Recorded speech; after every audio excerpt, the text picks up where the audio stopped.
आइए आज देखते हैं संविधान सभा का विचार, यानी संविधान निर्माण का जो विचार है सर्वप्रथम कहाँ और किसके माध्यम से आया था ये। तो आइए आज जानते हैं संविधान सभा का विचार। सर्वप्रथम संविधान सभा के विचार का प्रतिपादन इंग्लैंड के सामंतवादियों और सर हेनरी मैन ने किया था।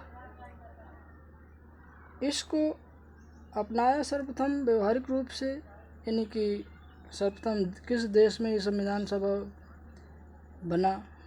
बना, वो देश थे अमेरिका और फ्रांस थे। यहाँ से संविधान बनना शुरू होता है। भारत में संविधान सभा की अब देखते हैं कि मांग कब से प्रारंभ हो जाती है अपने देश में। तो सर्वप्रथम जो है बाल गंगाधर तिलक, जो प्रखर स्वतंत्रता संग्राम सेनानी थे, उनके माध्यम से सन 1895 के स्वराज बिल के द्वारा जो है भारत में संविधान सभा की मांग की जाती है।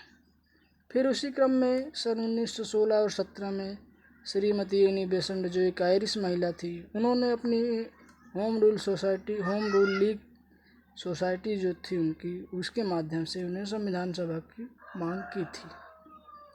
फिर गांधी जी ने भी सन 1922 में अपने संविधान सभा के संविधान के संबंध में विचार व्यक्त किया और कहा कि भारतीय जो संविधान है भारत की अर्थात भारत के लोगों की इच्छा के द्वारा ही होगा। फिर 1928 में इसी क्रम में पंडित मोतीलाल नेहरू, पंडित जवाहरलाल नेहरू जी के पिताजी थे, उन्होंने भी नेहरू रिपोर्ट के माध्यम से संविधान सभा की मांग प्रस्तुत की। अब देखते हैं कि औपचारिक रूप से सर्वप्रथम संविधान सभा का विचार किसके पास आता है, यानी किसके दिमाग में ये उत्पन्न होता है कि औपचारिक रूप से संविधान सभा होनी चाहिए।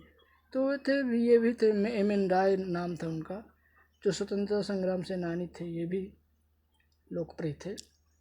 और फिर इन्हीं की मांग को, यानी एम.एन. राय द्वारा जिन्होंने औपचारिक रूप से सर्वप्रथम संविधान सभा का विचार प्रस्तुत किया था, इसको पंडित जवाहरलाल नेहरू ने मूर्त रूप दिया और इसको लोकप्रिय भी बनाया सन 1939 में।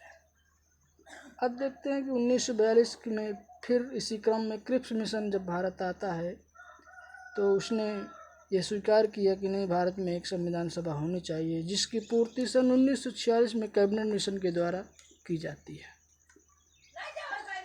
और देखते हैं कि फिर जुलाई 1946 में संविधान सभा के लिए चुनाव संपन्न होते हैं। जिन सदस्यों का चुनाव होना था संविधान निर्माण के लिए, उन सदस्यों को अप्रत्यक्ष रूप से जो प्रांतीय सभाएं थीं, यानी राज्यों की जो सभाएं थी, उनमें जो सदस्य थे, उन्होंने ही संविधान निर्माण के सदस्यों का चुनाव किया था। तो आज बस इतना ही रखते हैं, और फिर नेक्स्ट वीडियो में हम लोग भारत के संविधान सभा को अध्ययन करेंगे।